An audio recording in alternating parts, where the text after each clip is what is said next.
சொல்லும் என்று காற்றறியும், காற்றென்ன சொல்லும் என்று பூவறியும்.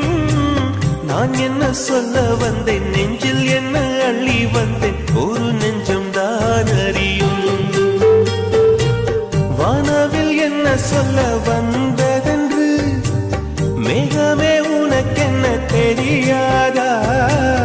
அல்லிப்பூ மலர்ந்தது ஏன் என்று வெண்ணிலவே உனக்கென்ன தெரியாதா? ஓ வலியா சுகமா தெரியவில்லை, சிறதா சிறையா புரியவில்லை. அதை சொல்லத்தான் நினைக்கின்றேன், நான் சொல்லாமல் தவிக்கின்றேன். செம்பருத்தி பூவே